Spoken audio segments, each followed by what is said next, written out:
নমস্কার, আমার নতুন একটা রেসিপিতে সবাইকে স্বাগত। ভিডিওটি শুরু থেকে শেষ অবধি দেখার অনুরোধ রইল। আশা করি আপনাদের খুব ভালো লাগবে। আজকের রেসিপি পাকা আমের রসপুলি। পাকা আমের রসপুলি বানানোর জন্য আমি এখানে একটা মিডিয়াম সাইজের আম নিয়েছি।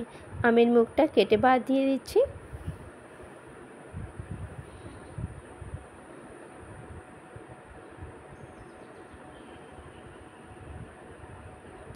চামচ দিয়ে আম তুলে একটা মিক্সির জারে দিয়ে দিচ্ছি।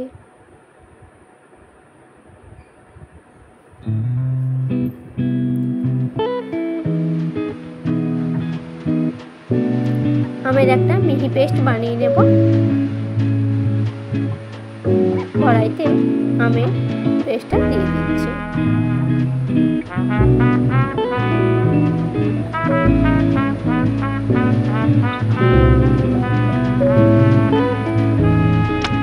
আমের মিশ্রণটা কড়াইতে দেওয়ার পর 2 থেকে 3 মিনিট ফোটাবো। তারপর দিয়ে দেবো চিনি।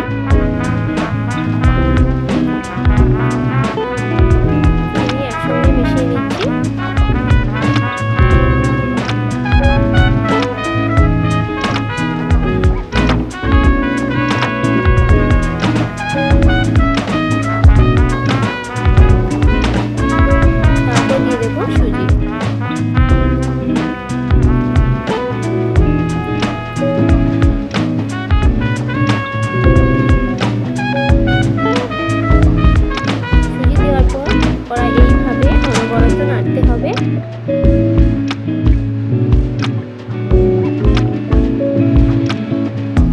দিয়ে দেবো স্বাদ মতো লবণ। একসঙ্গে মিশিয়ে নিচ্ছি।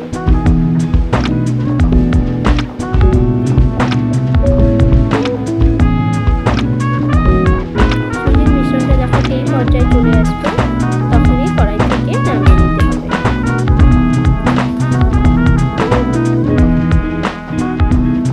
একটু ঠান্ডা করতে রেখে দিয়েছিলাম, ঠান্ডা হয়ে গেছে। এবার হাতে একটু মেখে নিয়েছি।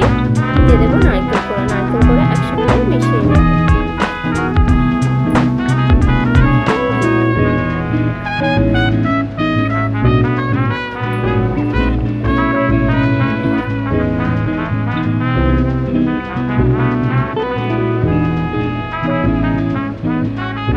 এইভাবে হাতের তালুর সাহায্যে গোল গোল লাড্ডু গড়ে নেব।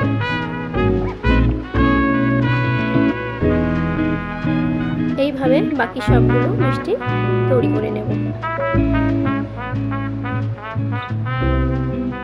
কড়াইতে দিয়ে দেব 500 গ্রাম মতো লিকুইড দুধ।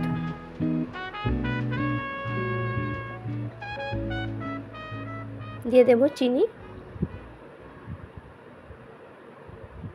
এখানে চিনির পরিমাণটা যে যেভাবে মিষ্টি খাবেন সেইভাবে ব্যবহার করতে পারেন।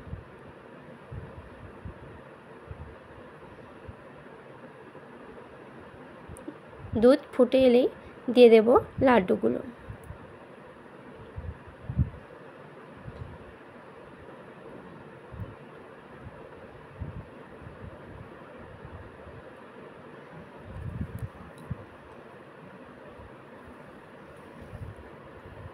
লাড্ডুগুলো দিয়ে 4 থেকে 5 মিনিট এইভাবে ফোটাতে হবে।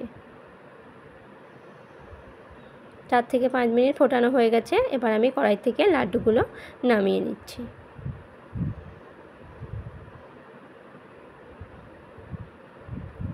পাকা আমের রসপুলি খেতে কিন্তু খুব দারুণ। আপনারা বাড়িতে এইভাবে বানিয়ে খান, দেখবে খেতে খুব ভালো লাগবে।